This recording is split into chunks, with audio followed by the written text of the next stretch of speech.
Hello, everyone. You're listening to episode number 84, also known as 84, if you're weird, of the Avocado Gamescast, the Avocado Gaming podcast that isn't Franchise Festival. Today we're all at Jeff Keighley's house, and we're going to talk about his Summer Game Fest and all the various streams and conferences that popped up around it. I am Merve, and joining me today... I'm Am. I'm Am. That's what we're doing today. I'm Am Merve. And joining me today, she's grabbing a snack from the kitchen. It's Lovely Bones. Yeah. I'm sorry. I immediately made fun of you as my That is your prerogative. He's rearranging the furniture in the living room. It's Ninjaneer. I am Ninjaneer. There you go. You are. And finally, he's lounging by the pool, which is filled with Mountain Dew for some reason. It's the Kappa. I have some thoughts on Mountain Dews too, so, you know. Yeah, you like all the different kinds of Mountain Dews, the Code Reds and the Baja Blasts. I've got the But the real question hot is, right now. Woo, boy, that is a tough one. But the real question is, Kappa, did you eat all the Doritos? Oh, absolutely. Before you lounged by the pool. I'm a sweet chili fan. The purple bag. That's the one I go with. I really like that one. I like Cool Ranch. Really? Yeah, Cool Ranch is good. Yeah, I like Cool Ranch. Don't mess with the classics. Yeah. Because when you get the spicy ones, I'm always disappointed that they're not spicy enough. Oh, really? So look at this. Might as well just never do the spice, because they're always going to disappoint me. Yeah. See, I think the spicy Cool Ranch is actually kind of dope. Yeah. I like the spicy nacho one too. That's a pretty good one. I don't think we get spicy Cool Ranch up in Canada. I'm going to have to check. But speaking of spicy Cool Ranch video games, I have been playing a little game by the name of Neon White. Oh, that one looked good. Yeah, it's real good. So this is a parkour speedrun shooter. Like, imagine you took the gameplay of Titanfall 2, and you took the gameplay flow of Super Meat Boy, like, you know, the quick reloads, short levels kind of thing, and you took the tone and aesthetic of Paradise Killer, and you took some card mechanics from Kingdom Hearts Chain of Memories, and you just put it all into a big stew together, and with a hefty dose of anime BS and hot topic edginess, and the resultant slurry is this game, but it's like a good slurry. When I saw this, the first thing I thought about, do you remember My Friend Pedro that came out a while ago? I remember My Friend Pedro. Yeah, the game I talked about the last time I was on this podcast. It might have been. Another lifetime ago. I really enjoyed that game, and I think what turned me off this one at first was I thought it was just a straight up anime game, you know. I didn't give it a second look, but hearing that it's got that kind of parkour shooting stuff, I love that style of game. So this really makes me want to check it out. Yeah, I don't know if Neon White is for me in the sense of actually being able to enjoy it, but I admire its ethos deeply, and I've been saying that since it was revealed. And I'm really glad it's being received well, and that you really enjoyed it, Merv. I'm happy for Ben Esposito. Donut County was a masterpiece. So it's like such a fun. Like, let me explain how this works. Every level is really brief, so it's like 20 to 40 seconds max. You have to kill every enemy in the level, and along the way, what you do is you pick up cards. Each card is a gun. A pistol, a shotgun, automatic rifle, rocket launcher, etc. But they all have a special ability to help you traverse the level. So you can either fire the gun or discard the card to use a special ability. So the pistol lets you double jump, the shotgun is a dash, the automatic rifle is a bomb, etc. The goal is to complete each level as fast as you can. You can always access the next level upon completion, but if you want to unlock the next set of levels, you have to get a fast time or so-called gold medals on enough of them. And so you can kind of progress always, so you're never really stuck, but it does kind of make you go back and quote-unquote get good at the levels. And there's also a secret collectible that opens up side quests in each level. And the way you access those is by using the abilities that have been granted to you in really clever ways.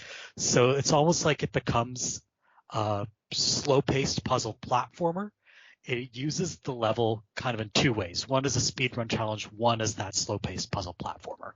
It's very cleverly designed. Wow. Yeah. That's a pretty cool loop.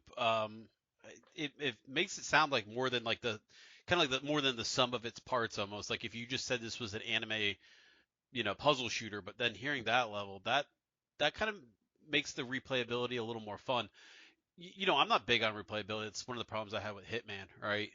Yeah. But this one's kind of seems like the total different style, I think, is really cool. Yeah, Hey, absolutely. Sorry, go ahead. I think it's kind of funny that the reference point you chose was Titanfall 2, when mine was a completely different EA game, which was Mirror's Edge if the guns actually did something. Ah, Yeah. So the That's reason a I reference I said understand. Titanfall 2 instead of Mirror's Edge is that Titanfall 2 is a little bit faster than Mirror's Edge. Mhm. Mirror's Edge is very deliberate. It animates all the hand and leg movements. This is more like Titanfall 2 in terms of speed. But yeah, Mirror's Edge is also a good point of reference. cool. So that's what I've been playing. Ninja, what have you been playing? Well, since I've been in the midst of a move, I've been playing absolutely nothing for about 2 months. All right, So I'm gonna I cut it there. decided to dedicate my time to a piece of neglected business, which means, Lily, Kappa, Merve, Yes. it is time Ninja. for Sonic Watch 2022. Oh, no. Yes! Yes. All right, if we must, go so ahead. apparently, Sonic Watch. Sonic Watch. so Shadow is apparently- in the third one. I'm allowed to say that now. It's been months. So apparently, Sega has decided to do what others wouldn't and hire #Batman to make a game. Oh, So- Sonic Frontiers. I thought this was going to be Yes. about the Sonic 2 movie. No, Oh, man. we're I talking was about all- Sonic Frontiers. Why would I bring that up? Because the Sonic movie was like a running gag on here for a while, and I really wanted to talk about the fact that they did a Shadow the Hedgehog post-credit scene. Oh, no. Well, yeah, that's an obvious hilarious. thing that they would obviously do. So that's not unexpected. Okay, yeah, Sonic Frontiers. It looks Yeah. awful. Yes. It's So- garbage. Yes. So they brought out a trailer. Well, not a trailer. They brought out like a demo Yeah. that looked absolutely soulless. Like, again, Mhm. #Batman decided to go Yeah. ahead and take Sonic, sit him in an Unreal Yeah. Engine, and Just just one of throw those some elements on there. And do Terrible, nothing. boring, lifeless, Right. unreal demos. Yeah. Right. And then when everybody was like, hey, go ahead and delay this game. We'll be fine. Sega decided to say, We're we're not delaying the game. We're You not don't delaying the understand." game. You Yeah. just don't understand our Yeah. open zone vision. I should also point out the game had already been delayed multiple times. Right. So for a company, I don't blame you for saying in a general sense, no, we're not going to delay it again. Right. But But it still looks was- terrible. It does look terrible. The you just don't understand is, I mean, what the Yeah. fuck? You're a businessman. You're Right. not a teenager listening to Green Day in his dorm room. Right. But there's more. Because Yeah. they released Okay. yet another demo Mm-hmm. that was slightly better, Mm-hmm. but was just as lifeless. Yeah. So now you have these generic looking robot enemies that you fight that look Mhm. like they tried to rip off Near Automata. Yeah. And And then you have brain dead puzzles yeah, and and you gave powers to climb that do nothing. you gave Sonic the boringest combo ever to kill things with, where he does the exact same 3 moves every single time. Mm-hmm. Then your level design is absolute crap because you now have the rails that you're supposed to slide on just Mhm. floating in midair. Yep. For no Also, reason. I don't know if this is official yet, but there's also a skill tree. Oh, Why did they put a fucking skill Yeah. tree in Sonic? Right. run faster, faster. That is literally what it is. There's supposed to be settings in there. There's supposed to be settings in there for you to make Sonic seem faster in the actual settings menu. But I think there's also elements in the skill tree where Sonic moves faster and does other things that Oh, technically Sonic should already be able to do to be. my My favorite thing about all the negative reaction to all the demo footage was people being like, "Was this recorded on a Switch? Is that why it's running so badly?" And they're like, "No, this is from PC. This is the PC version." They're like, "Oh no, oh all the versions are gonna run bad, aren't they?" So, Yeah. so the main thing here is that the lesson is learned. Sonic Team does not know how to make video games. Sonic Team Ever. still doesn't. Yeah, no, it's never going to be good. Stop, No. stop falling Like, for this. every single time. And the funniest thing is, when Sonic Mania came out, it almost didn't, because of the fact that the Japanese developers in Japan for Sonic Team did not want to be dishonored by an American group making a better Sonic game than them. Mm-hmm. So that's why any projects that happen like that, where like say a bunch of Western fans come up with a better game, they try to kill it because they don't want to dishonor the Japanese crew over there that for some reason can't seem to make a good game, Yeah. but still get paid. It feels very stagnant. You know what I mean? Like it just Incredibly stagnant. Yeah. We can't figure out the way forward to make it fun, you know? Yeah. And it just existing on its own doesn't make it fun, right? Like Right. Yeah. So, yeah. What part of we never wanted Sonic 06 did you not learn? And you know, just from what I've seen is, you know, besides the they don't understand thing, right? Like open world in Sonic is just so weird. It's such me. a poor combo. Yeah, It's so blatant trenches. It's like Also, it's really of all the things you want to steal from specifically Breath of the Wild, like the piano music is a weird one. The piano music works well in Breath of the Wild, but for Sonic, that's so out of place. And on top of that, it's like for some reason Sonic in 3D and Sonic in open world just don't work. No. It's like give us a 2.5D Sonic game. Yeah. That make it look pretty and put it out, and we'll be fine. Like fucking Mega Man 11 existed. You can't do that. I would love to see how it controls more than anything. That to me, I think is, if it doesn't control good, why are they so married to this idea, right? Like because they spent 5 years making it. They'll do it. We spent all this money and time on it, so we have to put it out. It has to come out. Yeah, exactly. This is what 5 years of Sonic Team's hard work looks like. It's just as bad as one that took only 2 years. Yeah, it's just like Sonic Forces again. Does that make it better or worse? I'm not sure. It's worse, is my guess. Yeah. All right, Bones, what you been playing? I started playing Teenage Mutant Ninja Turtles Shredder's Revenge in co-op with my kids. That game's fun as fuck. It is fun. It's my gorgeous. Kids love it. It has been the talk of my house for since however long it's came out. But I can't. Little under a week. Yeah, it's amazing. I can't wait to play it when I actually have time to, and I actually hook up all my stuff again. Yeah, a lot of people didn't know about it, and I was saying, hey, this thing comes out today on Game Pass. If you have it, go play it right now if you have it. When I told Rachel it was a day one Game Pass game, she was like, "Oh my god, you will install that for me while I'm at work." How good is the music too? I mean, it is a nostalgia blast. It is top down. Yeah, it's. But here's my question.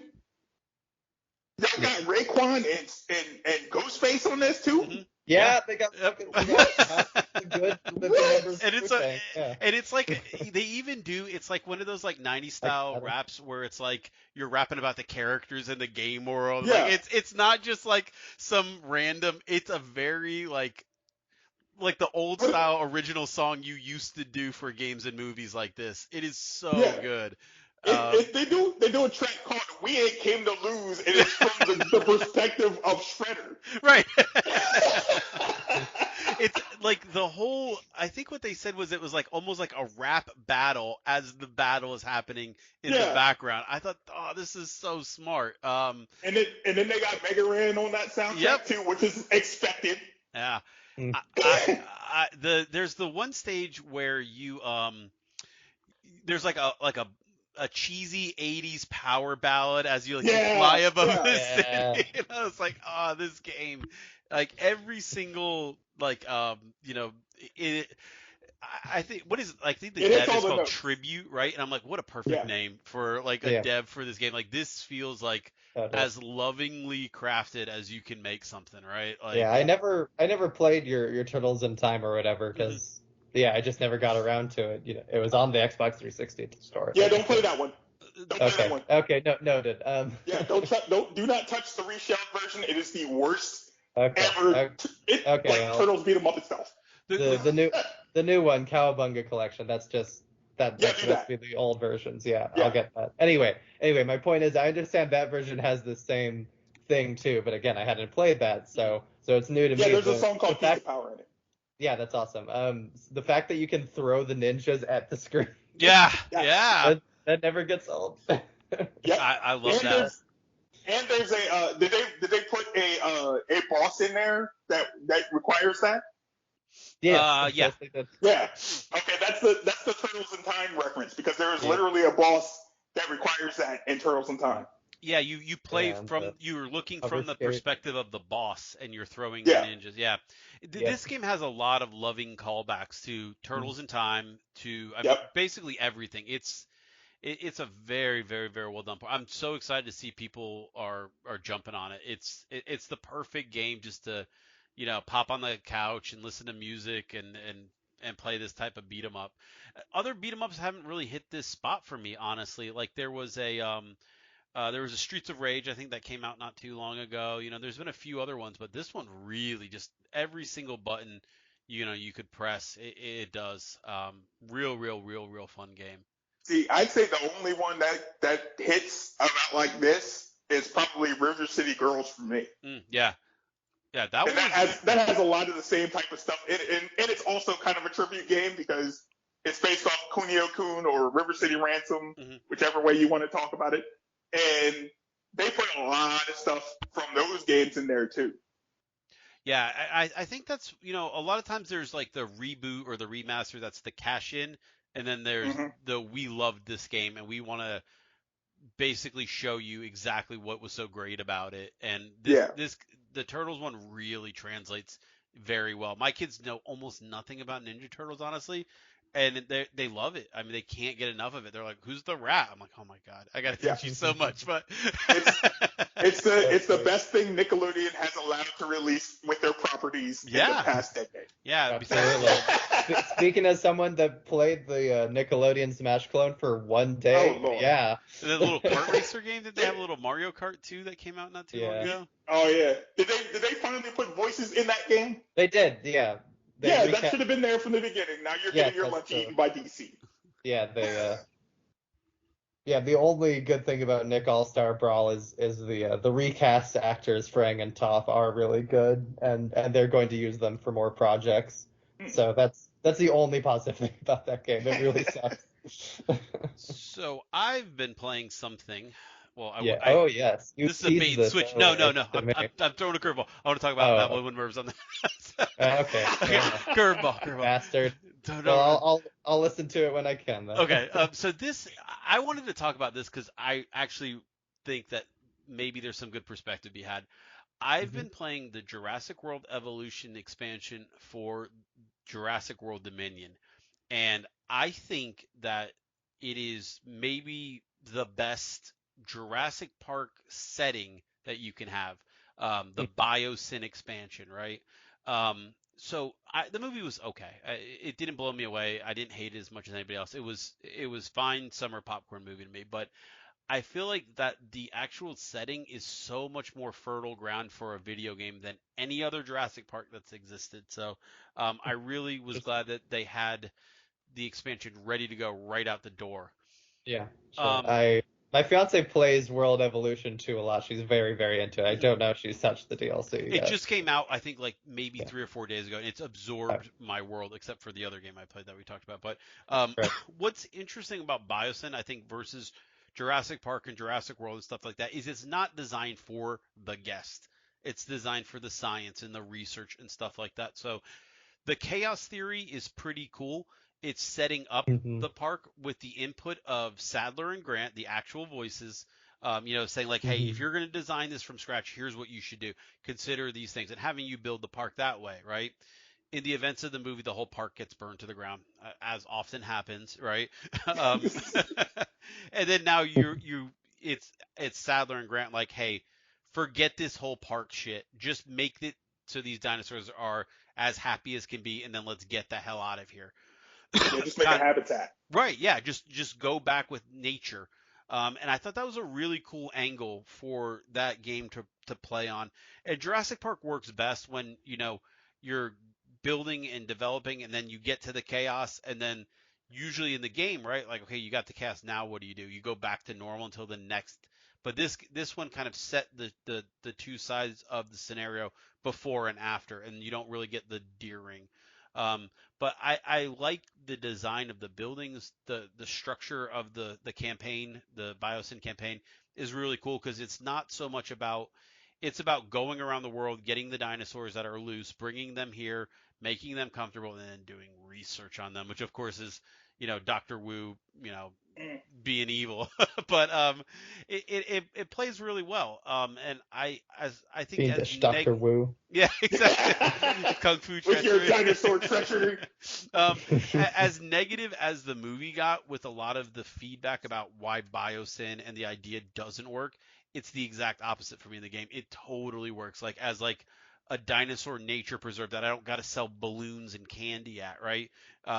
So I think it leans more maybe on like the Planet Zoo from Frontier than the Planet Coaster, and I think that's smart. It's a smart way to take the game where I feel like I want to see more dinosaurs and I want to manage where the restroom, hot spots are or whatever. So really cool direction. I really, really like the dinosaurs in it too. I can't get enough of this. And its name, I thought it was a joke, right? I thought this was like an unobtainium name.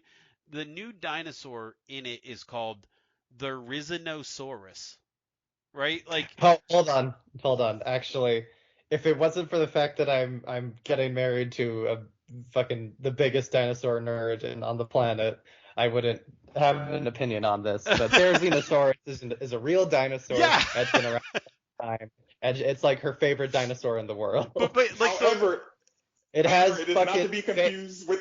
It's not to be confused with a Theranosaurus that steals all your money and doesn't actually make product for you when lies about your blood. Yeah. Says it's going to put its product in all the CVSs. I just thought the appeal for of sure. Therizinosaurus is very, very clear and very front and center. It's the fact that it has giant fucking Vega claws. Yeah, the claws are like 8 feet long. It's amazing. Yeah.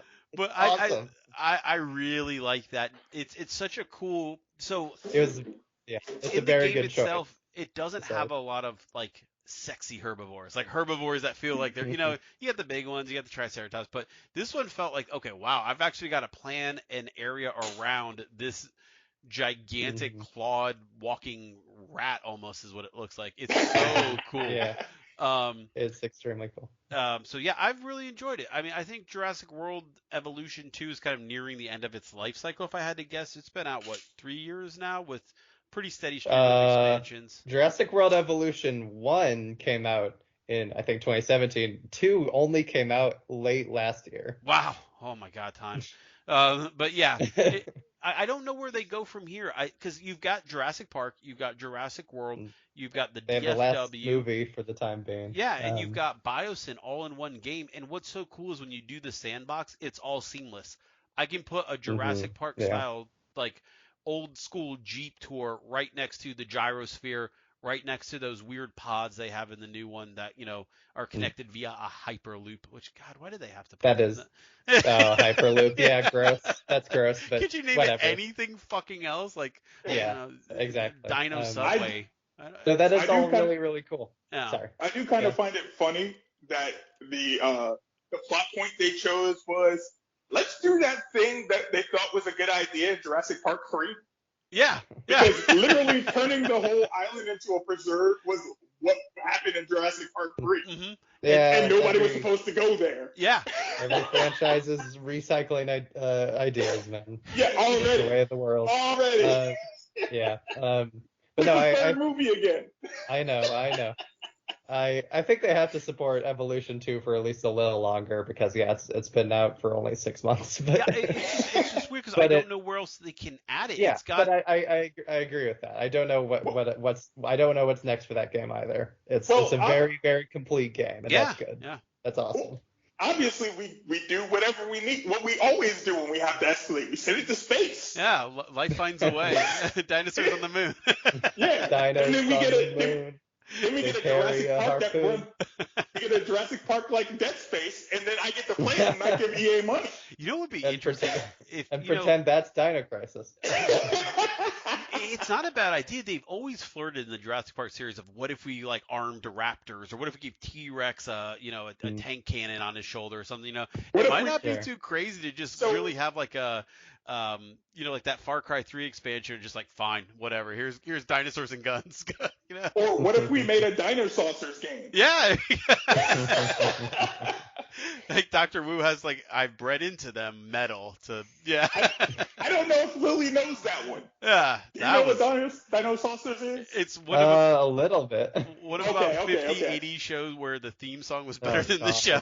Yes. Sure, yeah. Wasn't there another show where there were dinosaurs that had guns? Yeah. So dinosaurs. There was another one where like the dinosaurs were almost like platforms. I don't remember what it was called, but like they have like metal that branches off of them, and then you put like GI Joes on the dinosaurs. Yeah. Dinosaurs wasn't that one, but Dinosaurs was like the precursor to Terrible Thunder Lizards. I know what it was called. It was called Dino Riders. Was the other one? Yes. And it was even goofier. Yes. As soon as like they were platforms, it kind of like all stuck in. But yeah, there was about 5 or 6 different dinosaur shows at the same time, and all of them were awful, and there wasn't a good one in the mix. Yeah. And thanks a lot, Ted Turner. Yeah, we went dinosaur crazy in the late '80s. I don't know what happened. You and your Denver and the Last Dinosaur. Yeah. Now, that's a catchy theme song though. Yes. If I could find that, if that's free, we're gonna stick that in the outro music. So anyway, let's move on to the games of. All right, thanks for sharing what you've been playing, and I know I delivered a lot of really interesting and insightful comments on what you were talking about over that period of time.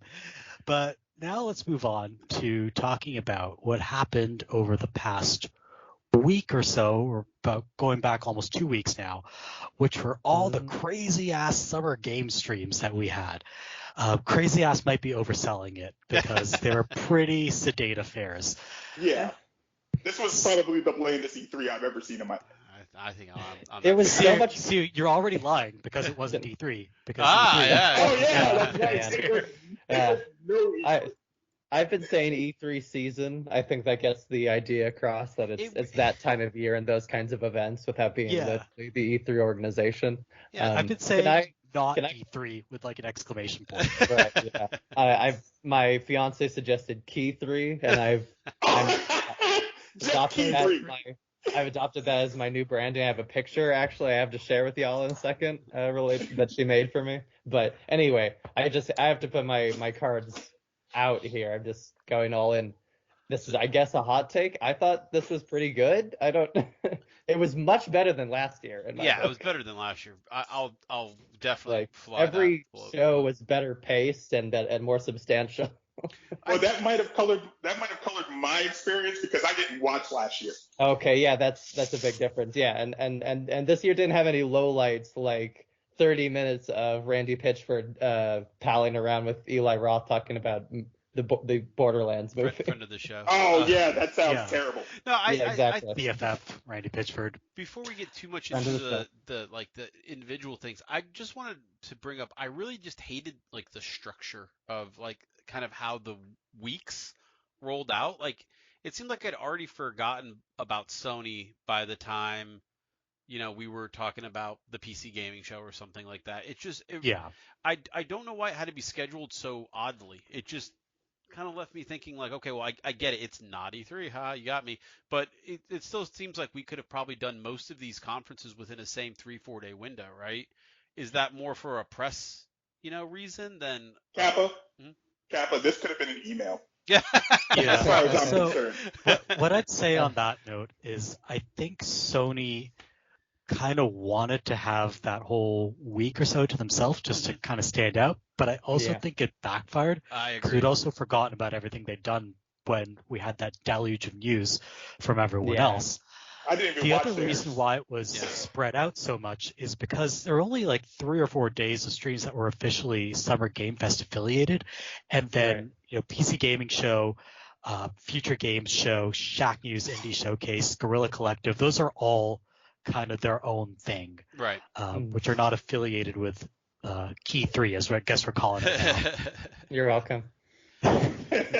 So Tell me that piece of Photoshop by my fiance isn't a masterpiece. oh, it's going in the Linkdump. I'm downloading this, Excellent. and Thank you. like. I mean, I was gonna say making it my wallpaper, but I don't know if I want to have Jeff Keighley's face staring at me every time I open my That computer. is way too much dedication. That is very fair. But yeah, the structure just it was a Yeah. little off. It really was. It was. We're never going to get back to a perfectly consolidated, like everything is in the same like few days. Yeah. And nothing is outside of that time frame ever again, because the companies don't actually want to do that, and oftentimes they're not ready to be able to do it. But I think that it's a Yeah, that's combination of. frustrating on the audience end. But sorry, Kappa. That's fine. Like so many of them. Like, didn't it feel like there was just a lot? Like, I didn't. Yeah. Like, Sure. it was just a lot, and then just kind of the spread of it. I didn't feel like in a good way. Like I had to watch a lot of these. I was like, I can catch up on a lot of these later on. Do you know what I mean? And then I think that's fair. I didn't have that E3 again, feeling where like if I missed still this, better than last year. yeah, like usually like if I feel like if I miss something at E3, my whole Discord is blowing up with, oh, just see, now this year it's like, well, I'll catch up and see what exactly Games Radar. Yeah, Future Game Show. Yeah, exactly. So Yeah, see, I haven't been part of like the actual live E3 hype for like a decade. So as far as I'm concerned, I'm like, you know what? Just give me the trailer at the end. I don't want to sit here and listen to you. Like I skipped probably at least a good 40% of the Summer Game Show. Yeah. Because I don't need to sit here and hear Jeff Keighley talk.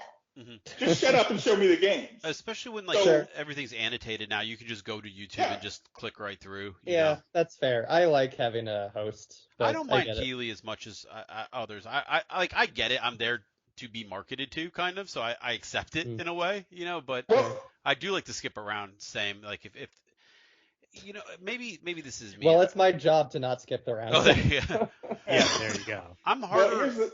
Go ahead. Oh, okay. The thing for me is that if you're not going to explain how the game works and you're just going to sit there and chit chat about random bullshit, no, that doesn't work for me. Okay. And that's a lot of times what happens when you have like somebody else just come out on stage after the game's been shown, especially if that game hasn't shown anything really. And all they're going to do is sit here and talk about, well, we worked so hard on this game and we did all these things. Okay, I understand that, but can you tell me how the game works and what it's going to do? What kind of game it is? I'm just going to move on. There's some publishers are taking this approach where they like basically segregate their different all their news into different tiers, right? Like Capcom put the important stuff in Sony's State of Play and Summer Games Fest, and then Capcom Showcase was just extra details on everything that you'd already seen. So and they did a separate showcase for Resident Evil and Dragon's Dogma, which is really weird. Well, Resident Evil really didn't show you anything. Resident Evil was just DLC for Village, and I think it was fair to say that wasn't something worth like treating as its own announcement. Yeah. Dragon... Sorry, to clarify, the Resident Evil stuff was in the official Capcom showcase, and Dragon's Dogma was its own. Dragon's Dogma 2 story was its own separate presentation. 15 minutes of just talking about Dragon's Dogma, and at the very end, it was Dragon's Dogma 2 is in development. That one was aggressive. The good old shirt reveal. They literally just should have announced that in the Capcom showcase. So they didn't. They didn't pull that off perfectly, but you get my point.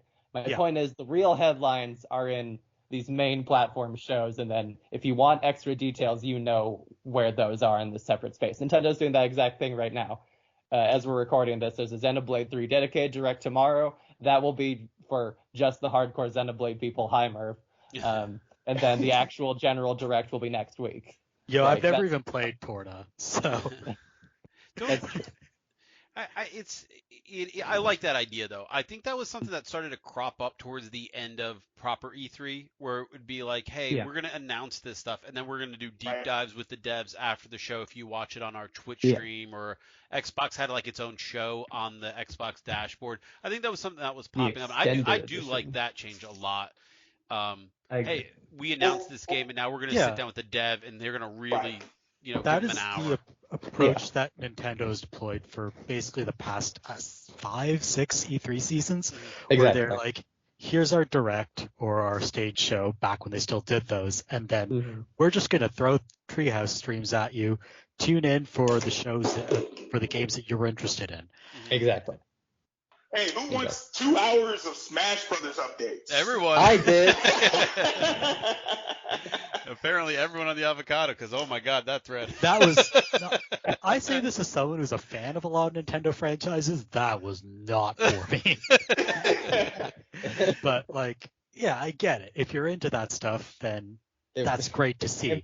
But I think Nintendo learned their lesson from that, which I is agree. Yeah. make that a separate direct. Oh yeah. Well, yeah. I mean, they're not going to do that again because they're not going to make that Smash Brothers ever again. That's also nothing will ever be as big as Smash Ultimate was, like, No. content-wise. That's absolutely true. But Oh. also, yes, I could say personally, like, they saw people complaining about like Smash being so much of the main E3 show, and they're like, okay, never again, cut it.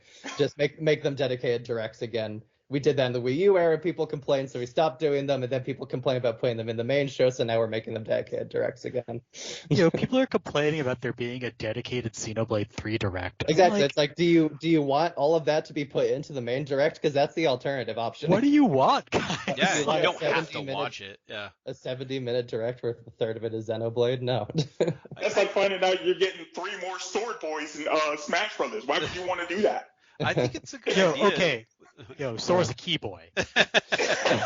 It's a Keyblade. I like that It's literally Nintendo at people. least says like this is what this thing is going to be about, and if you don't have an interest in this, don't watch it. Yeah. You don't have to, right? Yeah, it's a Like- base. Yeah. You don't get that a lot with like Sony or Microsoft. Like you feel like you gotta watch because what if they drop some new, you know what I mean, Halo Yeah. or God of War or whatever. Like you always kind of feel like I don't want to be the one That's to miss very that. fair. But Nintendo's way ahead of time. Hey, this is going to be I think that's a good idea, honestly. Yeah. I think other publishers will keep learning that lesson. I think do. so too.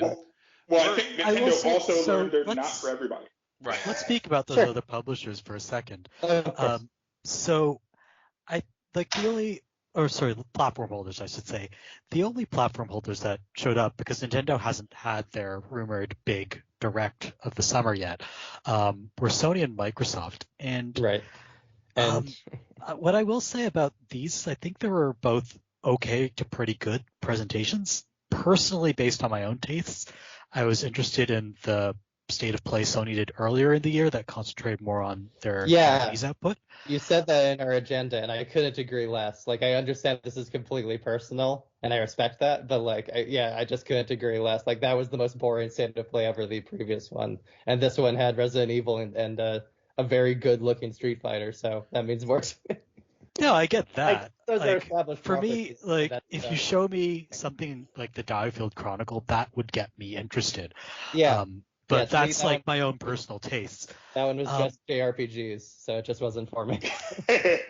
Yeah. And it's I'm not a like I'm weeb. not against Let's be real. JRPGs, it's just, but if it's just a minor like original IP JRPG, then you're gonna have to have a really good showing to impress me, you know? The only thing, I'm a weeb. Let's be real. Yeah. Sure. Yeah. We know. The only thing I walked away from State of Play from Sony for is one. These are all coming to PC, huh? Every single Sure. one. Yeah. Of them? Oh yeah, no, they're That's- all in on PC now. That's why they uh, bought Nix's. Yep. Yeah. So that was good news. I mean, nothing in there. I really didn't like that. I say this as someone because I always have to like post my like Final Fantasy bona fides, right? I Platinum 15. I do like modern Final Fantasies. I didn't know what the hell was going on with that trailer in 16. Oh, I don't give a 16? fuck about Yeah. Final Fantasy. I have never seen God, I have never seen a game that looked kind of more generic. What was that? Oh, that's me. Sorry. It sounded like a Spike was getting That was like an like old-timey fed cash through a wood register. chipper. I had to catch somebody out for a second. My fault. The classic That's fine. D-list Marvel villain Turner D. Century rode in on his penny farthing.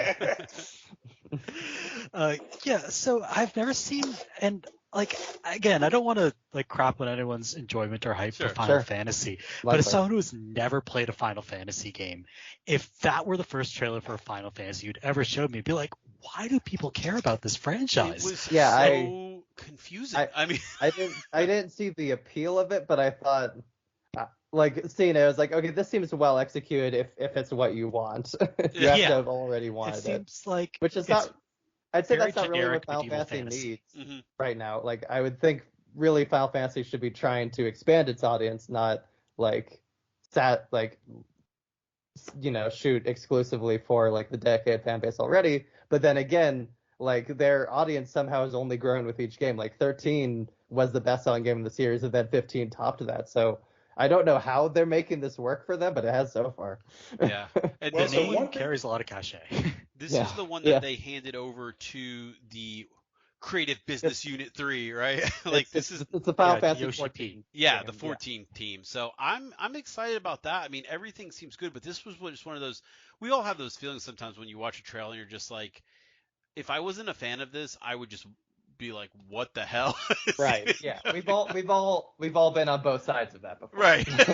So Well, here's the one thing I'll say as somebody who didn't watch that reveal but knows a bit about what's going on with Final Fantasy 16. I think the appeal is the fact that it's DMC.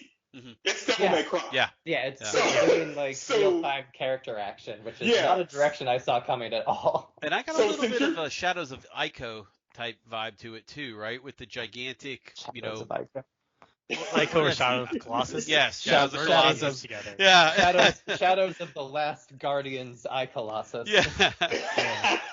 Just when they were showing those big, I'm assuming they're espers or summons or something. When they were showing them all up in the sky fighting each other and stuff, I was like, okay, there's going to be some type where, there's a warring kingdom type thing, and you've got to go figure stuff out. And big props for Clive Rossfield. What? That's The the name player of the main character. The main character of Final Fantasy 16 is named Clive. So are they making? Why is he named after like?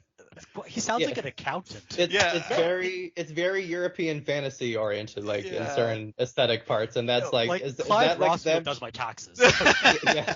Are they chasing the Dark Souls thing? I don't He totally sounds get like this a- game still. He sounds like a character Japanese translated from that NES baseball game.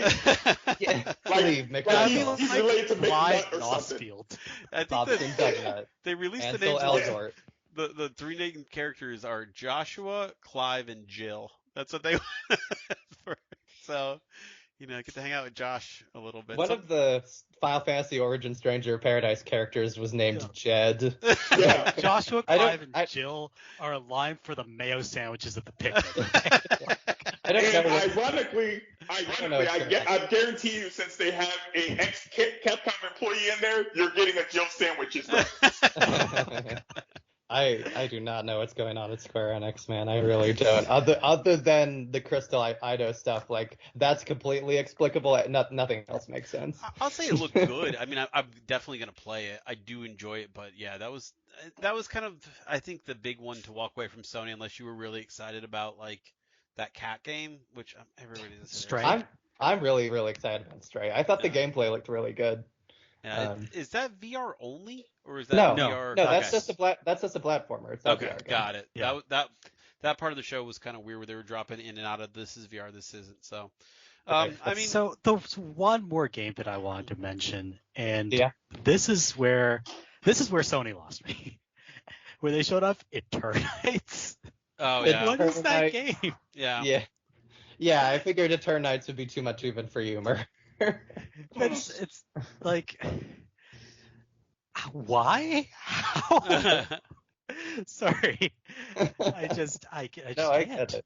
That was one of the most shameless looking games I've ever seen. Like, if you want to go play that kind of game, no skin off my back. You do you. We don't kink shame in the Merve household, but Yeah. like showing that off at your big E3 Yeah, or not E3 conference. putting that in between Resident Evil 4 remake and Street Fighter 6 and Final Fantasy 16 is such a It's a bizarre choice. fucking choice. Yeah, And it's a Horizon bold VR, choice. which I have no interest in, but I mean, definitely was like the thing that saved the VR section. Like that was the show pony so for the it's VR. Well, a straight up erotic visual novel, though, right? I mean, Yeah. Okay, I just wanted to make sure So, that's what it It's looked an like to erotic me. visual novel Yeah. with Yeah, it's action game segments. Well, I Yeah. don't know if it's like straight up erotic, more romantic. But Sure, yeah. I mean, yeah, I'm not I gonna... don't know. I don't know where to draw Dating that sim line. at least, right? Like, is what the vibe Dating I simmy got for from. sure. Yeah. yeah, Absolutely. So actually now we spent a bit of time talking about Sony. Let's take a little time to talk about the Microsoft conference, which I think, like, just cards on the table, I think they did exactly what they needed to do, which is basically sell Game Pass Yep. to people. Yeah, Because that's like look how fat our Game Pass library is. Yeah. Look how many important things are coming to Game Pass. That's essentially what the whole goal of that is. Right. Because, like, if we're being honest now with the Starfield and Redfall delays, Microsoft's 2022 slate is looking a little bit anemic. It's very thin. Like, So that being this is said, what they're selling is Pentiment. we've got all these Right. third parties for Game Pass. Right. Come Yeah. on, subscribe to Game Pass. Yeah, we got Persona, we got Silk Song. Yeah. And don't you... But Pentiment is a more interesting game than any other first-party Xbox game will ever be. So. Didn't you get the feel too a little bit that this was, I guess, I remember seeing like clickbaity articles. Microsoft can't keep up with Game Pass. Game Pass isn't going to be around forever. This kind of felt like also a big commitment to Game Pass. This is not going away. We are still, even in the thinnest of times, we're still committed to these very few first-party things we got are coming to Game Pass. That to me is the secret message, I think, to this one. There was definitely some key marketing messages, and one of them was Game Pass, Game Pass, Game Pass. Right. Another one was, hey, look at Forza. Yeah. No, these cars are shiny. Yeah. Oh, they are hella shiny. It did look very pretty. I said this in my article, and it's like, again, at the end of the day, delays are not the worst thing in the world. It's better to make sure the game's better and to make sure the developers are better off. Ideally, all those things. Delays are a bad thing possible out of all those options. But and one man, not even the car game can make this year. Yeah. Like, wow, 2022 just the bottom fell out for it. Huh? One thing I wanted to probably fucking point COVID, out, man. Yeah. One thing I want to point out too, I think with this show that I think kind of caught my like secret attention, I guess, is this feels like them slowly easing into the waters of how they're going to deal with Activision, Blizzard, and being part of the Microsoft umbrella, right? Like they didn't want to make it feel like, hey, you can't play this stuff anywhere else, but it definitely started to show some stuff like, oh yeah, Diablo 4, that's going to be on Game Pass, right? When you start to get to some of those things, if that acquisition goes through, you got a deeper library than you might think, but they're not exactly victory lapping around Sony with it just yet, right? And I think that's just purposely not scare people off from anything and saying these are going to eventually be exclusive. Who, if they will, they won't, I don't know. But COD had its own reveal. That could have been the centerpiece of Microsoft show, right? It's almost like COD doesn't get the gaming press excited anymore, so they try to kind of like siphon it off to its own little thing. And it's really just reassuring people, yeah, COD's coming. But if I told you that COD, Diablo 4, and Overwatch 2 are going to be 2022-ish Microsoft exclusives, that'd be gigantic, right? They're not exclusives. We know that, right? But it's starting to kind of feel like Microsoft might want to start kind of blowing on that horn a little bit louder and being like, yeah, you like COD? Do you like not paying for it? Or like some of those other things. I mean, day one Game Pass for those kinds of obscene AAA projects is not meaningless, certainly. Right. And they haven't really leaned into that just yet. I'm guessing part of it is the deal's not all the way gone through, of course, but the other part of it is, you don't want to scare off the fan base of COD and make them feel like they're not going to be able to play it on PlayStation. And also, they're trying to play nice with the FTC. Yeah. They're They desperately need their image to be more squeaky clean right now, so the deal goes through smoothly. Hey, did y'all forget about all that antitrust we did about 20 years ago? I mean, yeah, people have forgotten all about They've that. said a lot of the right Yeah. stuff though. They're letting the union stay together. Yeah, that the formed under... union deal is a really big fucking deal. That genuinely counts for a lot. So like, we'll see what happens. I mean, Yeah. I think the Bethesda acquisition went pretty smooth, and I think this was obviously Bethesda and Xbox's show was a little bit more Bethesda than Xbox, if I'm being honest, even though they showed exactly one thing. But two things. Starfield. They showed 1.5 things. Technically 4 if you count ESO and Fallout 76. Sure. I think, Oh yeah, Fallout 76 still exists. It does. I literally wrote that in my notes. This thing still exists. It's turning a profit now. I know that may be hard to believe, Wow. but it's been 4 years and they're still supporting that thing. So yes, It's funny I that would have that figured game. all the lawsuits sustained would have killed It's funny that game has whales because it's set on land. yeah. it.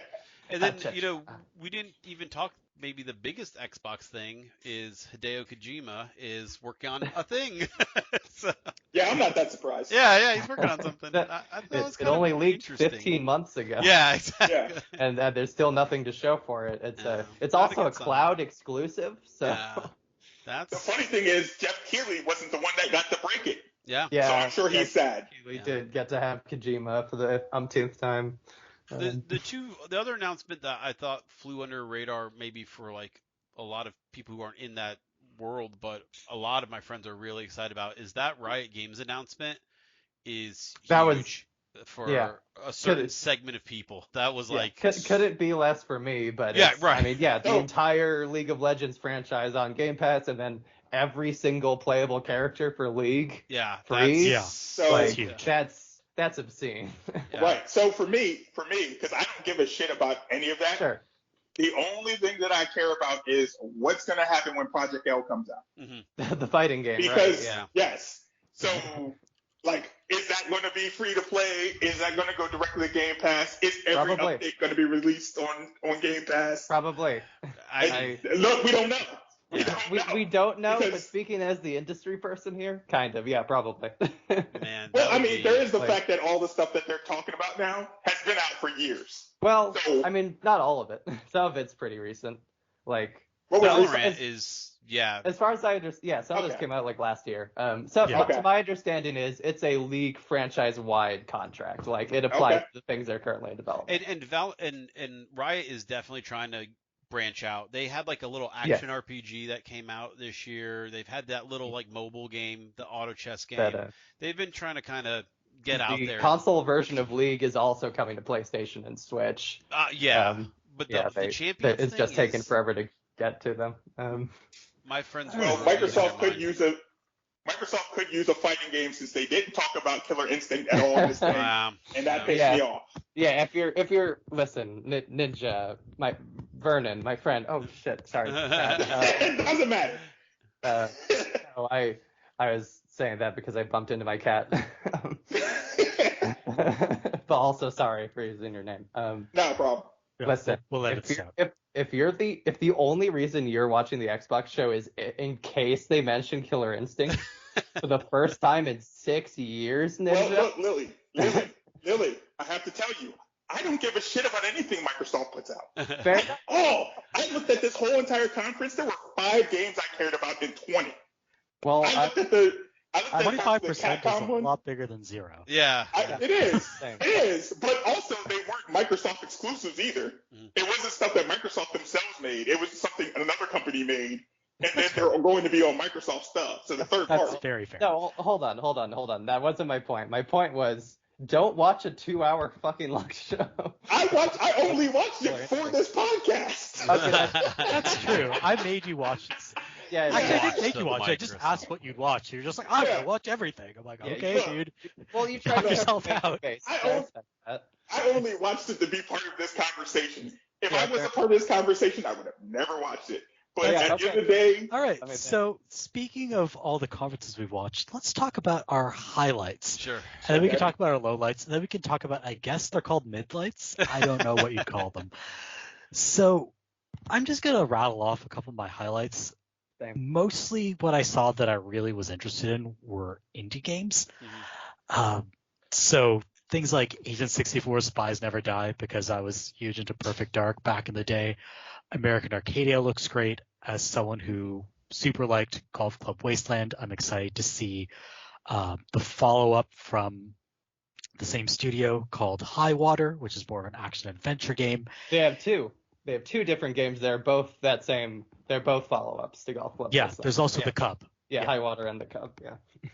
And I also, this I think is pretty much everyone's highlight, the Plucky Squire, that charming-looking 2D, 3D platformer that Devolver's publishing.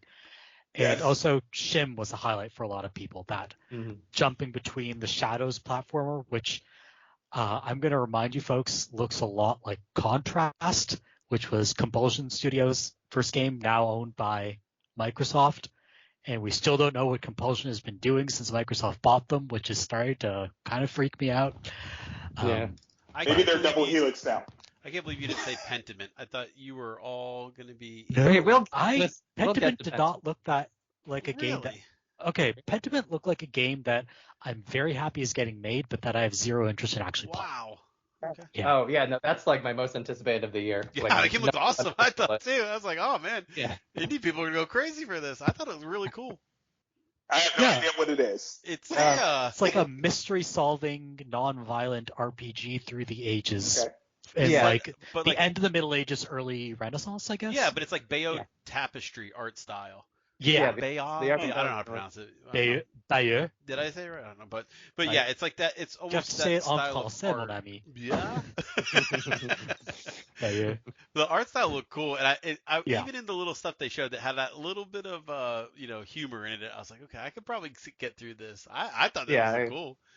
Yeah, no, I'm really excited about it. I like the murder mystery that has no like defined resolution. It takes place over like 30 years. There was something about very nice system in that sense. In one of the clips, it was like, "Stop looking into this." I like that. There was that aspect of it too. It was like, "Yeah, you're just a peasant or whatever. Go about your business. This is above your level." I thought it looked cool. So yeah, it looks very interesting. It's a really cool idea. I'll give it that.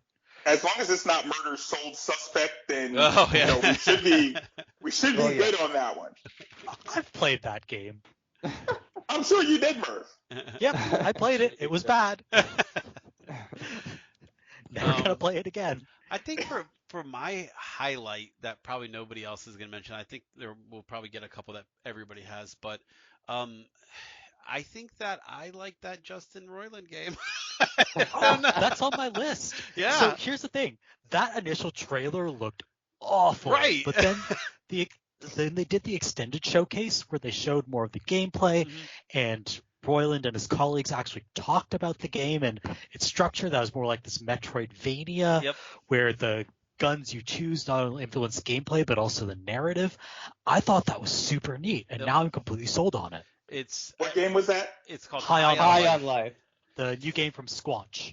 Yep. I can't remember what that is. If you're not a Rick and Morty fan, I mean, it's probably... I'm not. Okay. But I think I might have looked at that one and been like, that looks okay. It's something that the no, I did skip that one because I was like, oh, this is a really weird FPS game with talking guns. The after show really crystallized it, like Merv saying, though. If you watch that, it really makes it feel like it's its own thing. I did have a question, though. Was that JB Smooth? Yep. I think it's JB Smooth, Tim Robinson, and I don't remember the other I love person. JB Smooth. It's got to be him, unless it's somebody doing a very good JB Smooth. It's a really good sounding like if it's not. Yeah. Yeah, High on Life's not for me, but I will agree that, the extended showcase definitely showed it more effectively than the main trailer. I was ready to hate it, honestly, and then it won me over by the end of it. There was just something funny about the guns, you needing to save the guns. I don't know. Yeah. Yeah, I like that pitch. I think I'd rather have that in like Armed and Dangerous too, but that game's never going to exist. That's fair. Yeah. So that was one of my highlights. Yeah. So Bones, what were your highlights? Yeah. Pentiment, American Arcadia, Plucky Squire. So we covered a lot of bases on that already. Give me a second. I'm literally just scrolling through my article to remind myself of some of this stuff. That's fine. Because I mean, things blend together when you're just spending all this time Oh, yeah. recovering. There are like, Yeah. what, 200 games showing off? That's probably an Yeah. exaggeration. So fucking many games, and some of them were shown multiple times across different indie shows, and yeah. And you had to watch the PC game show. I watched the PC gaming show. The I wish PC I gaming didn't. show was goddamn torture, like it is every year. Yeah, why is it is- that bad every year? At least they dropped DevBot. Yeah. Yeah, they did drop DevBot, so that was something. That one was probably the worst show for this year, just because they didn't do a Gearbox show. It's the worst. It's the worst show every year. No, the Gearbox show last year was nightmare. Please understand this. That was the worst thing I've ever seen. It was just two pieces of shit palling around talking about Hollywood for 30 minutes. If I was It was gonna, not a game show.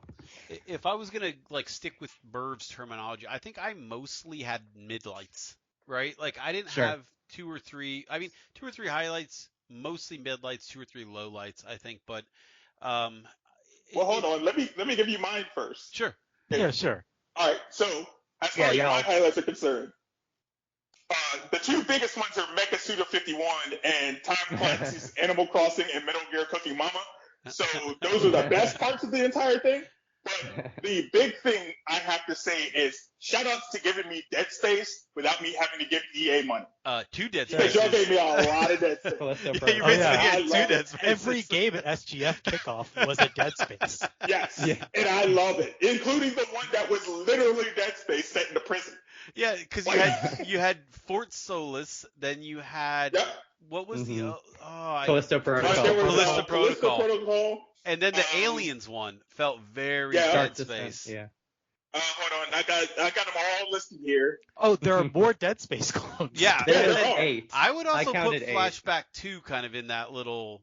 I mean, it was a pretty dark game. There was a lot of just very dark shooters, kind of right out the gate of Summer Games Fest. I looked away for like 5 minutes and I thought it was still the same game. It was a total different game. Yeah.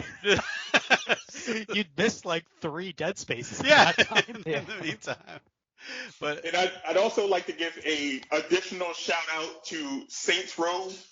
oh yeah, for the boss. doing The- No, not exactly. Because every single time someone brings up a character creator, I'm like, how many black hairstyles are in it? Oh, here's the cornrows. Y'all Yeah. didn't put anything in there. And then I go and find out that there's at least 10. Yeah. So that's more than what everybody does. Yeah, the new Saints So Row I'm like- character creator is actually quite good on that front. Yeah, that should be the bare minimum for everybody. It's sad that the only ones where that is the bare minimum is 2K. Yeah. There was like, so if I think the other highlights ish that I kind of had, I'm gonna. Hey, can I? Oh, go ahead. Go ahead. I'm sorry. I know I was taking a while, so I'll be quick about it. Snufkin Melody of Moomin Valley. I don't really have history with the Moomin like franchise, but it looked very charming. It's like a music game, and it's Sugar Ross. Lost in Play is like a point-and-click adventure with a would look 2D hand-drawn style. They name drop some of my favorite TV shows, so that's a pretty easy pander. Yeah, like Over the Garden Wall. Over the Garden Wall and Gravity Falls. The Last Case of Benedict Fox is a Metroidvania. It's spooky. It's a detective game. That's cool. Yeah, that would look good. Yeah, and then I mentioned it briefly before, but like I've never been a non-Smash like fighting game person before, but Street Fighter 6 showed so incredibly well for me. I know I've talked about this a lot the last couple of weeks, but that game single-handedly got me to care about that series and that genre again. I So would that say, meant a lot as to me. someone who has no interest in fighting games, that looked dope. Yeah. It was a really, really fucking good trailer. It Well, looks what like they did, the thing is, they took every good aspect of the last 3 Street Fighter games, or the 3 mainline ones, and I think a bit of the Alpha series, and Yeah. they put them all into the game. Yeah, and also So- a fucking open world Yakuza sandbox story mode, dude. Which I have to Yeah. say, Merv, if you can remember, the last time I was on here when I complained about story mode, and I said, this is what you need to do. Do World Tour mode instead, Is that because your what you story said? mode is shit. Huh? Is that what you said? You That is said what they I should said do the last that? time I I was on only this remember all the podcast. gross stuff. I don't remember. Well, You the only last time I was on remember here, any or of the maybe it was the normal time stuff. before that, because He who shall not be named. I was talking about Tekken 7 and how much I hate the NetherRealm version of story mode because it's awful. Yeah. It is always awful. It is terrible. The story always sucks. They always give you a character you never played when the difficulty ramps up. So You now think the I gotta story get mode out. sucks. Time to fight.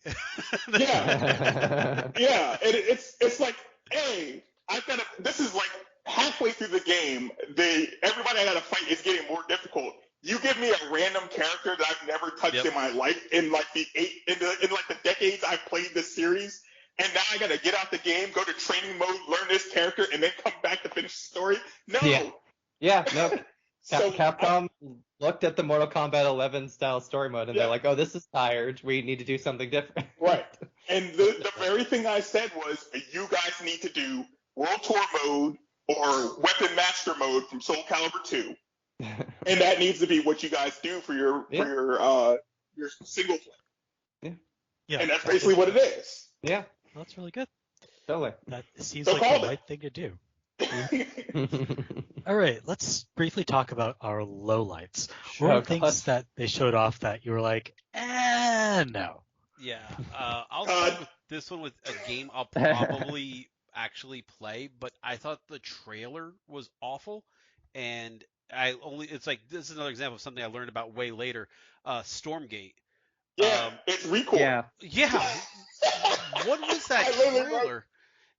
this game looks like Record.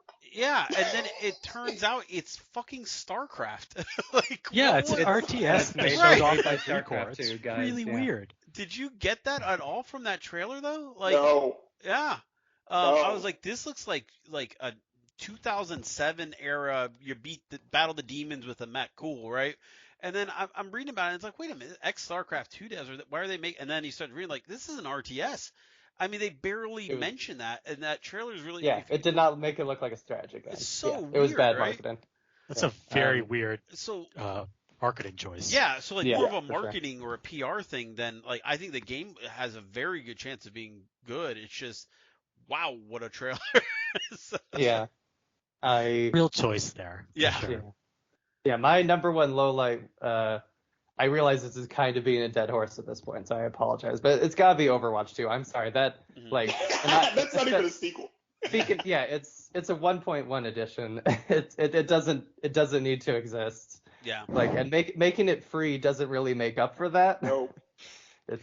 It's more just conceding now after you've spent many years worth of resources and not supporting the original game anymore.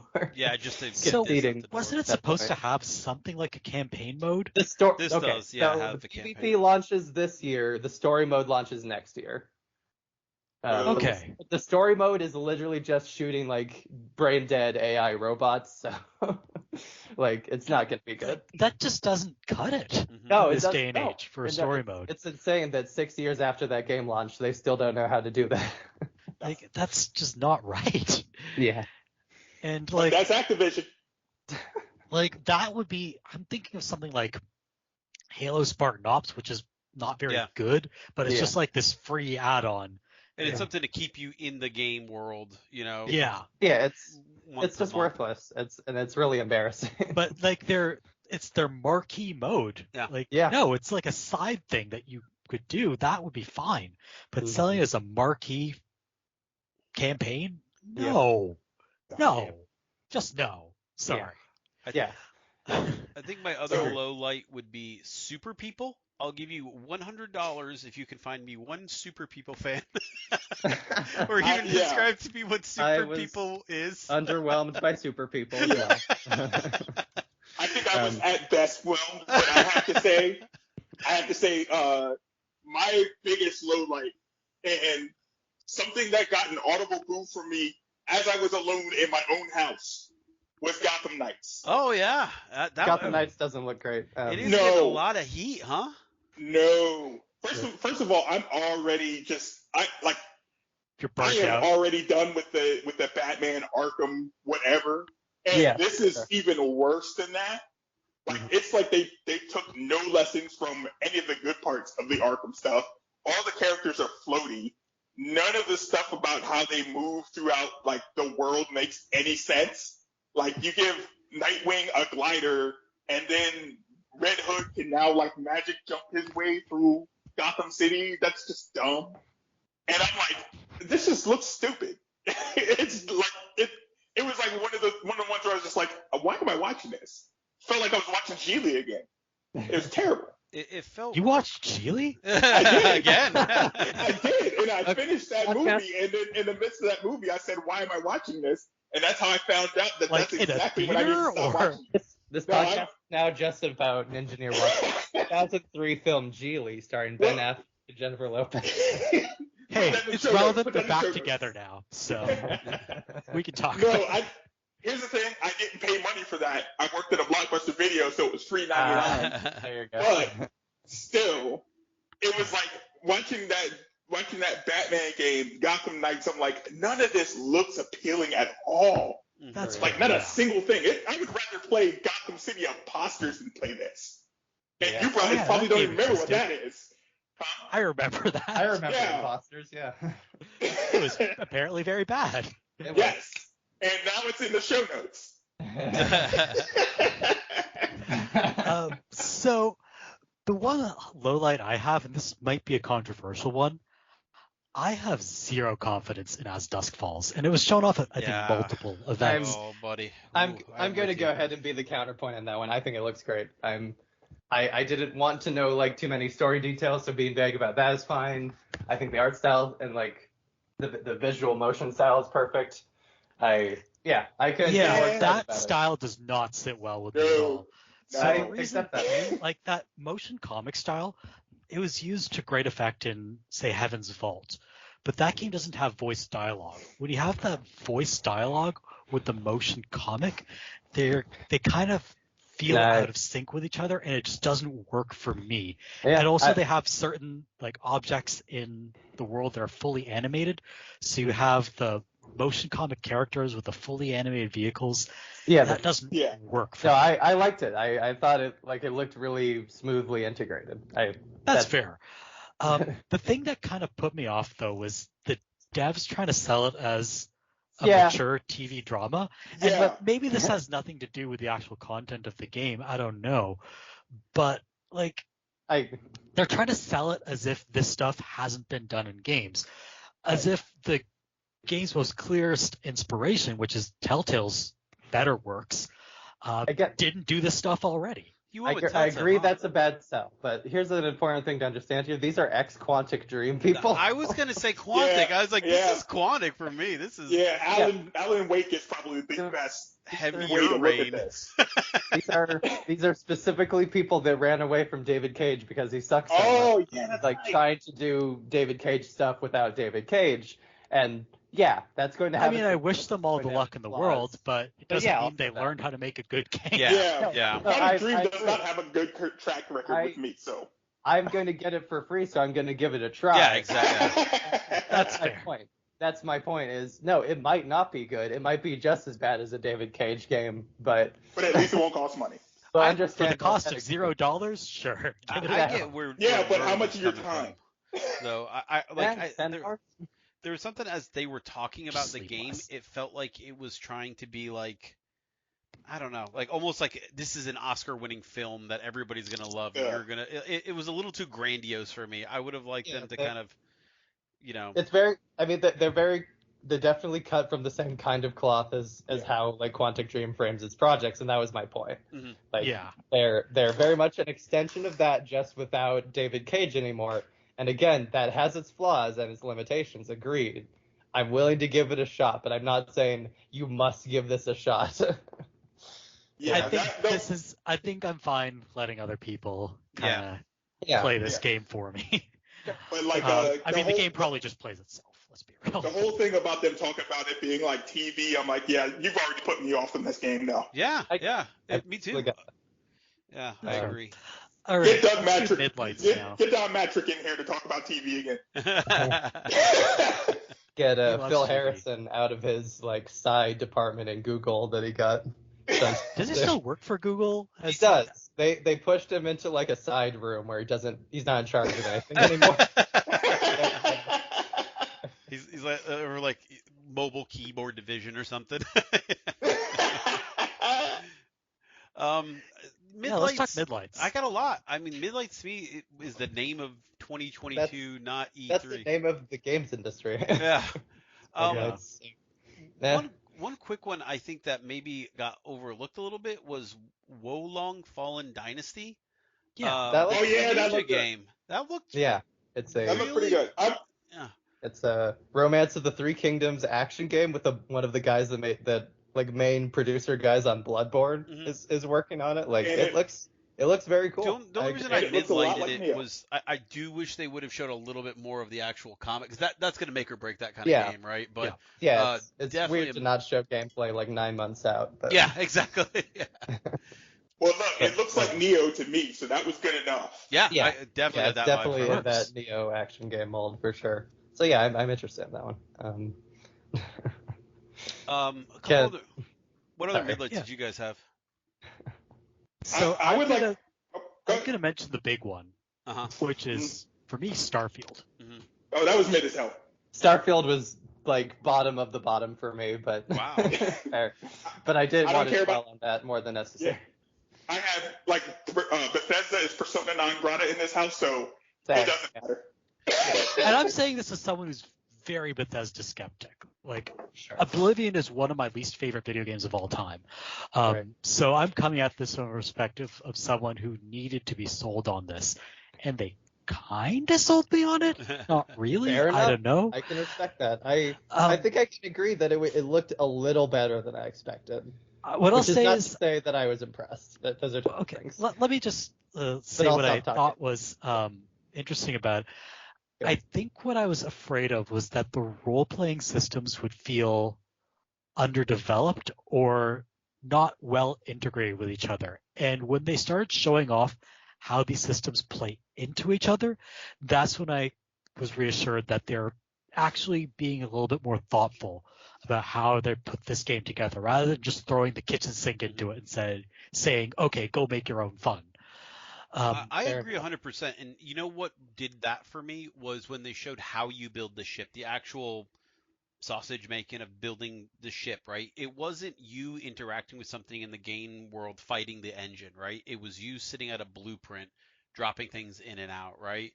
And Yeah, and stuff that you'd earned by completing quests Right. or going out into the world and leveling up your knowledge in some domain enough to be able to build that part of the ship. But just taking the time to build a proper UI for that, rather than like what the Bethesda games usually do is figure out how to do this in the creation engine and then let the modders fix it from here, right? Yeah. That 1 second of that blueprint was like, oh, they're putting some thought into stuff now. You know, it's not just, janking it till you get it out the door. I'm high on Bethesda. I'm much higher than probably most, and I think it's because Yeah, you're kind of outnumbered on this call Yeah. specifically. But I look at Sorry. it almost as like a toolbox, because I have no problem jumping in there and fighting with that engine and getting 250 mods to work. I am very high on this game for the reason where I see this as almost the modders playground that everybody who mods or messes with Skyrim since Oblivion has wanted. You give me 1,000 planets, I can drop whole cities worth of mods on them. That's insane. I think that's what's interesting to me about going with that procedural generation approach, because then people can kind of go in there and make their own cities on an otherwise barren planet, Right. which is cool for modders.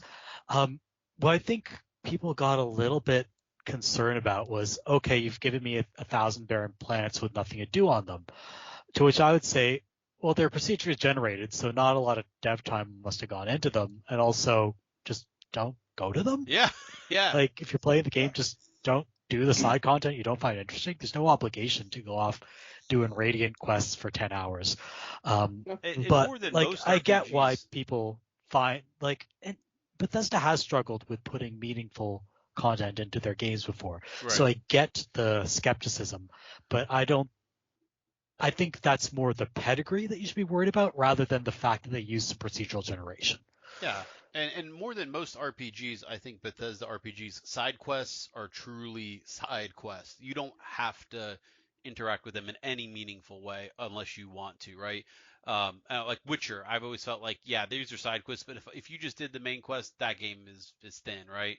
I've always thought that at least in the Bethesda games, you can explore, you can do what you want, but if you miss a side quest in 90% of Bethesda games, you didn't miss much other than some lore or some Yeah. backstory or some, I you know. think that is, to some extent, a double-edged sword, especially because, like, if the side quests don't really play off the main quests, they start feeling like their own isolated worlds that follow different rules. Like, Oblivion has this problem a lot, where you'll become, like, I don't know, the Dark Mage Master in some tower, and then everyone outside in the different cities like, who the hell are you, peasant?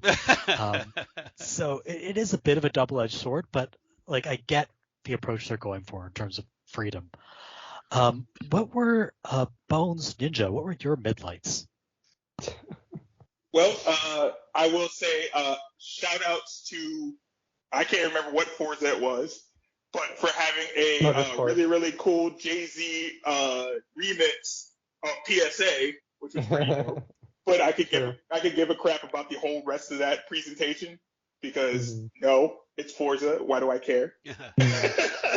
Yeah. But that remix was actually pretty good.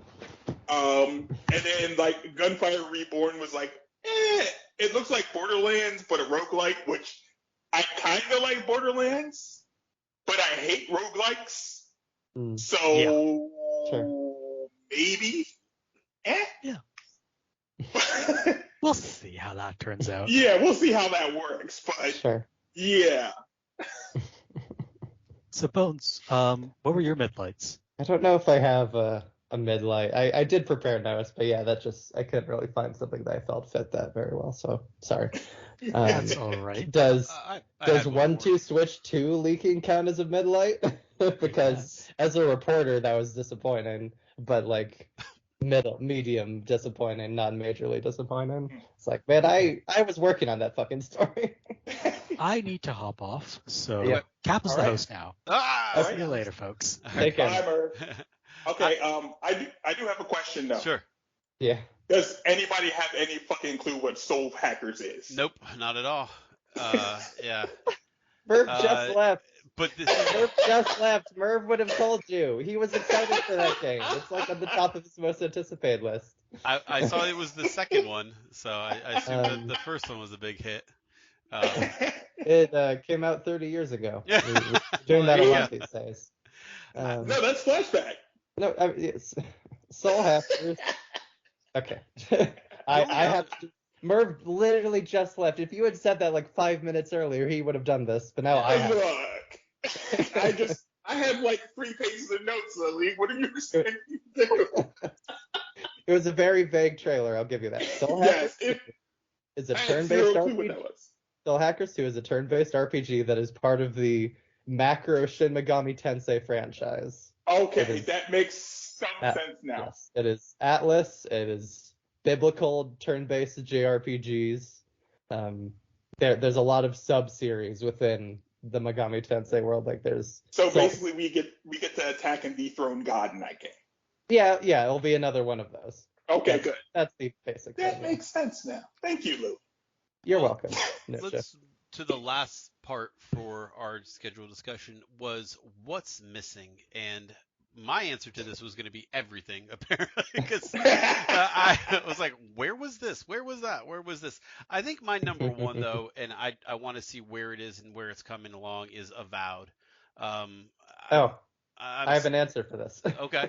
I'm still missing basically anything Avowed, and I know Obsidian's kind of been given the reign to do or say what they want to about Avowed when it's ready, so... Yeah, every first-party studio that isn't ready to show something will not be forced to show something. That's the main thing. That's why you go all these years and years without getting updates on those games. I have a friend who literally played Avowed. He played an Avowed demo. So it exists. It has made progress, but they had some problems. it's had some soft reboots along the way, so it's a little further out than it was originally planned. Yeah, I'm sure but it's not making Q1 2023 at this point. No, That's exactly. No. Yeah, exactly. It's fall 2023 at best, alongside Hellblade 2. Mhm. But yeah, I um, mean, there was a lot of stuff missing, so this is far yeah, from the top of the yeah. list, but that was Oh to me yes, was. and it's I can tell you for a fact that it's much further along than a lot of those other ones. Perfect Dark Mhm. is a mess. I didn't even think that thing existed. Um, what was the other one? Everwild. That one, Everwild's so bad. That game barely exists. Wow. um, But yeah, Fable's what was fine. some of the other Fable's stuff doing okay. that you all noticed was missing? Well, I already said mine. It's Killer Instinct. Mhm. Damn you, Killer Instinct's Microsoft. not going to happen, Ninja. And every single year, Microsoft will get a 0 out of 10 for me at the presentation. Fine. Every single year they fail to bring up Killer Instinct will be a year that Microsoft gets a 0 out of 10 for me. What if they make I like accept like a Smash Bros type game and they have Killer Instinct characters in it? Was that going to get you a 5 at least, or? 1 out of 10. Okay. It's not Killer Instinct. And who's the That's one the character difference. that they have to have? Is it combo? Is it? Yeah, it'll be Fulgore. And Okay, it will Fulgore. it'll get a The 1 out face. of 10. All right. I'm a little. I'm not trying to sound like a know-it-all or anything. I try not to emphasize this part of my life at this point on here. I'm a little too plugged into the industry to be too surprised by things being missing. Generally, Avowed would have been the answer, but I got the update on that like literally like the Friday before the show 2 days later. Mhm. And we all know Bayonetta 3's not showing up anytime soon. Ninja, Bayonetta 3 will be at the Nintendo Direct next week. I will put money Will on it? it. Yeah. Oh, okay. You I know you'll be busy, but you find me on the avocado, track me down, and if Bayonetta 3 hasn't had a new trailer by the time this episode is out, I owe you $10, okay? So yeah, I think that's there. It just felt like a lot was missing just across the board. I mean, which I guess is a better lot than of forcing them to like get out a demo and get Right. out a vertical yes, that's slice. absolutely true. It's probably what we should want, but oof. Yeah, but I get it. It's disappointing. It's underwhelming. I think it's pretty clear at this point that a lot of us on the audience side and then also on the industry side really thought that like COVID affecting game development wouldn't still be a thing anymore, and it just is. It has not stopped. Like everything still gets pushed back further and further and takes longer to finish, and we just have to come to terms with that. Yeah. Well, at least this year we didn't get an announcement of a bunch of logos. Yeah, that's true. Because that's what we've gotten for the last several years. Yeah. Where it's like, oh, this game's coming out. Here's a logo, and move on. Or just like a popular series with like a 2 or a 3 after it. Yeah. Like... it's like Yeah. don't even put that out then. Mhm. If you've got nothing to show, keep that to yourself. And that could have been an email. That could have been email. Yeah, that stuff's pretty pointless. Yeah, I really admired. I wish they'd announced it a little further ahead of time for my sake, but for us reporters. But I really, really liked Xbox being like, this is just about the next year. That was very, very, very the smart. next 12 months, and this is about being able to see gameplay because these games are almost ready. Like, I really, really like that being there for sure. It's definitely the smart thing to do right now. Right. Oh, yeah. I would also like to mention, why isn't XL Primal just Dino Crisis? It is literally a crisis of dinosaurs. And Dino Crisis also has a portal reference in it, to where the dinosaurs show up because they accidentally make a portal back in time for dinosaurs to show up. There's no reason for it to be called XL Primal. Ninja, the answer is that it was pitched as Dino Crisis, but it was still pitched as a multiplayer shooter, as a Destiny clone, and they said they'll be mad at us if we call a Destiny clone Dino Crisis. So it has to be a new IP. It's so weird because Destiny clone was what used to get you in the door for your games, 3 or 4 years ago, and now it's a bad one because they've all failed. If anything, XL Primal looks more like Overwatch than it does Destiny. Right? Yeah. Capcom's very much behind the times on that one. They're very late to the party. for sure. But I guarantee you that the whole, like, in their original reveal, that whole character that they decide to keep in shadow, I bet you that's Regina. Yeah, probably. They've got a pretty Yeah. hefty back catalog they could bring in. So, but yeah, Yeah. it is kind of weird that, you know, I think there was a lot of these games that maybe started out as games as a service. Games as a service fell out of favor. And then you get stuff that's kind of like what's going on with Outriders now. Like, why does that game still exist? I don't.